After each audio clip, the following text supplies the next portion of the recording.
Assalamualaikum warahmatullahi wabarakatuh. Nama saya Dana Tresna Ridwanu Jamil dari kelas B. Di sini saya akan membahas mengenai video pidato dari Barack Obama dalam sebuah kampanye pada tahun 2004 yang bertempat di Democratic National Convention, Boston. Video tersebut terdapat dalam YouTube THNKR dengan judul The Speech That Made Obama President. Dalam video tersebut, pidato Obama dikomentari dan dianalisis oleh 4 orang, yakni Robert Lichtman, ketua penulis pidato untuk Wakil Presiden Gore, Michael Cohen, seorang penulis dari Campaign Trail atau jejak kampanye, Charlotte McElwain, seorang profesor komunikasi, dan Mario Cuomo, seorang mantan gubernur New York. Keempat orang tersebut akan menjelaskan bagaimana pidato Obama pada tahun 2004 tersebut dapat membawanya menjadi seorang presiden. Penjelasan dari pidato Obama tersebut dalam video terbagi menjadi beberapa bagian. Yang pertama adalah The Art of Oration, seni orasi. Pada tahun 2004, Obama mendapat perhatian nasional saat berkampanye mewakili Illinois di Senat Amerika Serikat melalui kemenangannya pada pemilu pendahuluan Partai Demokrat bulan Maret. Dari pidato inilah Obama dapat mencuri perhatian banyak orang. Menurut Robert, pada tahun 2004 itu, Obama tidak dikenali oleh siapapun juga. Menurut Michael, pada saat itu, Obama hanya dianggap anak muda yang mengikuti pesta besar, kemudian berpidato di depan banyak orang, dan bahkan orang-orang tidak mengenalinya sampai bertanya-tanya siapa dia. Pada pidato tersebut, Obama memperkenalkan dirinya. Kemudian setelah memperkenalkan, dia mulai bercerita mengenai masa kecilnya di mana dia adalah anak dari seorang ayah yang lahir di Kenya, kemudian melanjutkan pendidikannya ke Amerika. Menurut Michael, apa yang Obama lakukan adalah contoh pidato politik yang baik, karena saat seorang politisi memulai pidatonya dengan menceritakan masa kecilnya atau masa lalunya, selain itu bisa menyampaikan cerita tersebut di depan banyak orang, maka Obama mampu membawakan sebuah cerita di hadapan orang-orang sebanyak itu. Selain itu, menurut Robert, Obama juga menceritakan bagaimana kakek dari ibunya berperang pada Perang Dunia Kedua, kemudian menggunakan RUU GI di Kansas. Hal itu membuat orang-orang kulit putih berpikir bahwa Obama sama seperti mereka.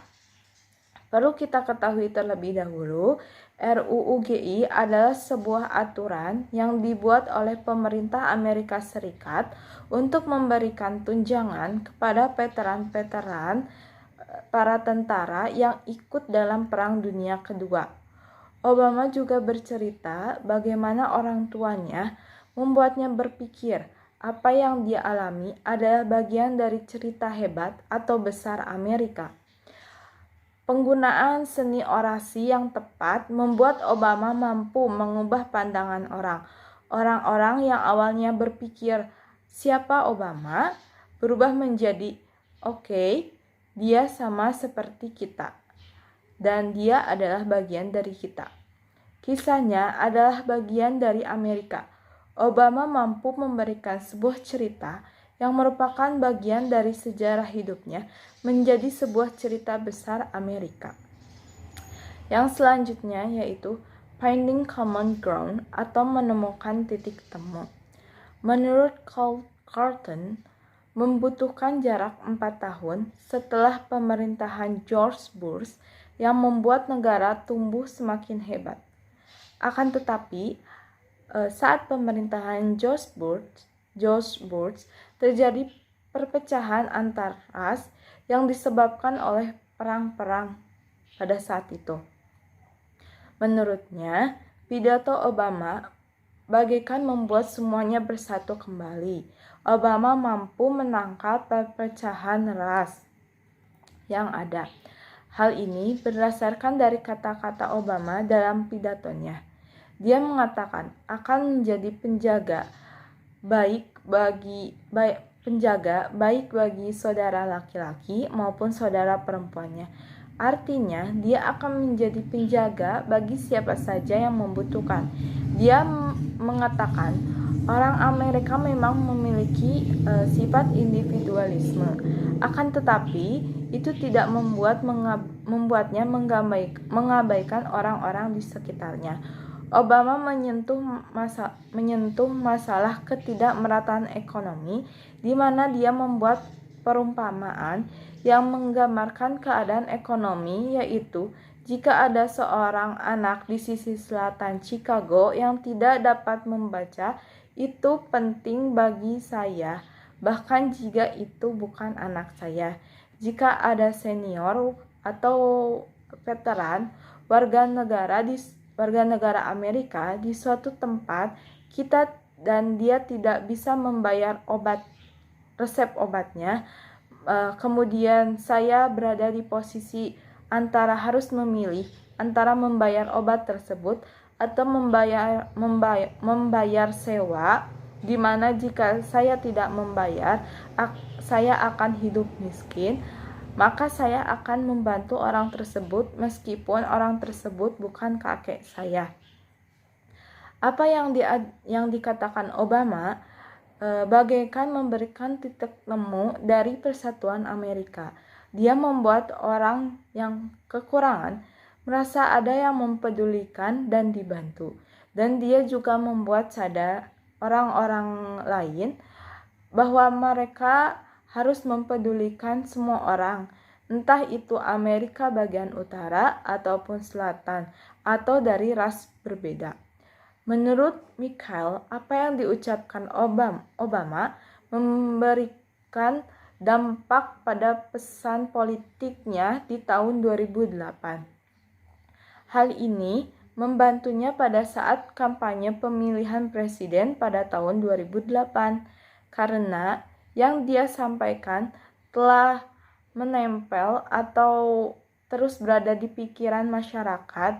Dalam pidatonya, Obama bahkan menegaskan bahwa tidak ada lagi yang disebut liberal Amerika atau Amerika konservatif, dan hanya ada Amerika Serikat dari Amerika.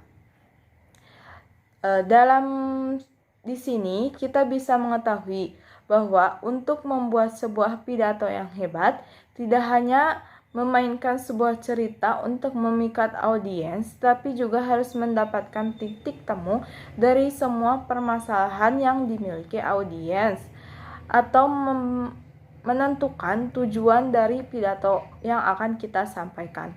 Obama menegaskan mengenai persatuan Amerika Serikat. Dia mengetahui bahwa perpecahan yang ada menimbulkan ketidakseimbangan di Amerika.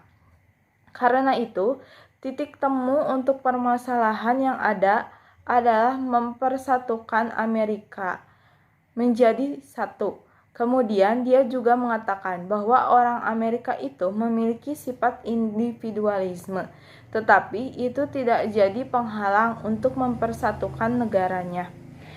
Yang ketiga adalah Obama Technique atau teknik Obama.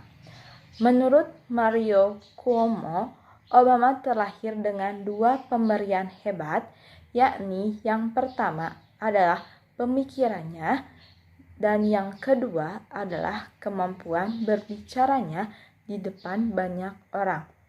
Sementara itu, menurut Robert, ada 3 hal yang membuat pidato Obama menjadi efektif, yaitu dia ingin mengkonkretkan kisah, dia suka cerita, dan dia suka antitesis, penggunaan pengulangan dalam struktur untuk menunjukkan kontras tidak adanya liberal Amerika ataupun Amerika yang konservatif, yang ada hanya Amerika Serikat.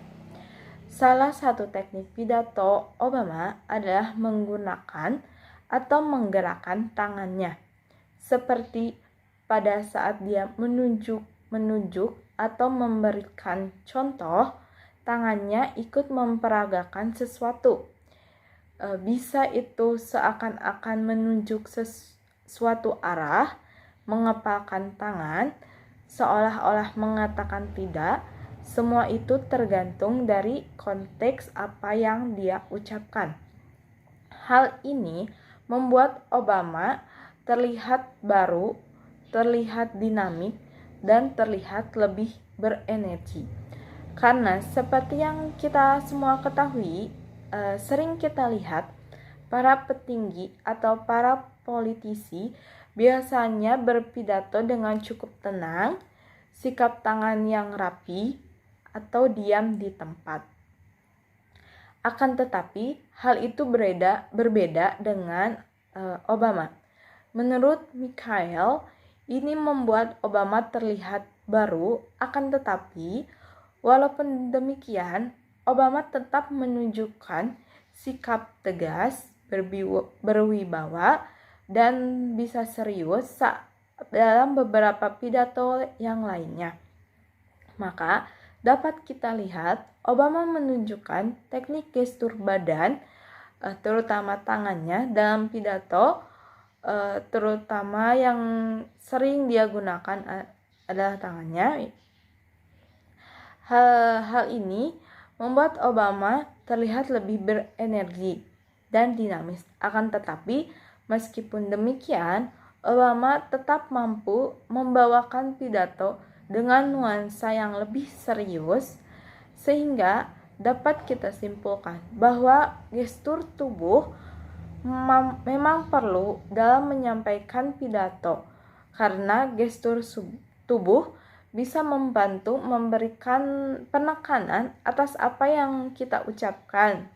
Akan tetapi, menggunakan gestur tubuh tetaplah harus dalam kontrol, karena jika terlalu berlebihan juga malah akan membuat orang-orang hanya melihat gerakan kita saja tanpa mempedulikan pidato kita. Ingatlah bahwa tujuan adanya gestur tubuh ini adalah untuk membantu menyampaikan pidato. Selain itu, kalau tidak dikontrol dengan baik, bisa saja audiens hanya melihat kita seperti seseorang yang sedang marah-marah karena menggunakan gestur yang berlebihan, sehingga mereka tidak tertarik dengan apa yang kita sampaikan. Selain itu, selain kontrol, melihat situasi dan kondisi juga penting. Meskipun gestur tubuh membantu dalam menyampaikan pidato, tetapi ada keadaan dan situasi tertentu yang tidak membutuhkan gestur tubuh yang banyak. Jika terlalu banyak, malah memberikan kesan yang kurang serius. Yang keempat adalah unveil the hope, atau memohon harapan. Pada bagian terakhir di pidatonya Obama, dia mengatakan, pada akhirnya, pemilihan ini tentang apakah kita berpartisipasi dalam politik sinisme atau kita berpartisipasi dalam politik harapan. Harapan-harapan itu, Obama mencontohkannya menjadi beberapa contoh. Yang pertama adalah harapan para budak yang duduk di sekitar api menyanyikan lagu-lagu kebebasan. Selanjutnya yaitu contoh lainnya yaitu harapan para imigran yang berangkat ke pantai yang jauh, harapan seorang letnan angkatan laut muda dengan berani berpatroli di Mekong Delta, harapan anak pekerja pabrik yang berani menentang kemungkinan, anak kurus dengan nama lucu yang percaya bahwa Amerika memiliki tempat baginya untuk berharap. Dia menghadapi kesulitan harapan dan menghadapi ketidakpastian keberanian untuk berharap. Bukan hanya perbedaan ekonomi, Obama juga menyentuh perbedaan ras yang ada di Amerika. Orang-orang yang merasa dirinya tersingkirkan, berbeda, dan tidak diakui, Obama memberikan mereka sebuah harapan, sehingga mereka tertarik dan menginginkan keberadaan Obama atas pemikirannya dalam pidato tersebut, atas harapan yang Obama berikan pada mereka, sehingga mereka ingin Obama menjadi pemimpin mereka. Dari semua teknik atau cara pidato Obama, kalimat terakhir inilah bagaikan kunci keberhasilan dari pidato yang disampaikannya. Bahkan menurut Robert, pidato tersebut adalah pidato yang terhebat, bahkan melebihi kebangkitan John Kerry. Perlu kita ketahui, John Kerry atau John Forbes Kerry adalah senator dari Massachusetts dan calon Demokratik untuk jabatan presiden pada 2004. Ia kalah dengan George Walker Bush dan ia telah menjadi senator selama 20 tahun. Begitu hebatnya pidato Obama sampai dibandingkan oleh Robert dengan kebangkitan John Kerry. Jika kalian melihat pidato Obama tersebut, saat Obama mengucapkan kalimat tersebut, orang-orang langsung berdiri bertepuk tangan karena mereka benar-benar merasa kagum dengan pemilihan kata yang Obama sampaikan dan juga pesan dari kata-kata tersebut. Sementara menurut Kumail, ketulusan dalam berpidato sangat penting. Selain tulus, kita juga perlu keberanian untuk menyampaikan apa yang ada dalam pemikiran kita. Sehingga menurut Kumail, ya, yang dapat saya simpulkan, Kumail merasa apa yang Obama ucapkan dalam pidatonya itu ada sebuah ketulusan, sehingga pidato tersebut dapat diterima oleh masyarakat. Obama juga sangat berani dalam menyampaikan pendapat-pendapatnya akan kesatuan Amerika Serikat. Jadi kesimpulan yang dapat kita pelajari dari video The Speech That Made Obama President, ada 4 hal yang penting. Yang pertama adalah seni orasi, di mana kita dapat memberitahukan kehidupan kita saat masih kecil atau mengenai keluarga kita.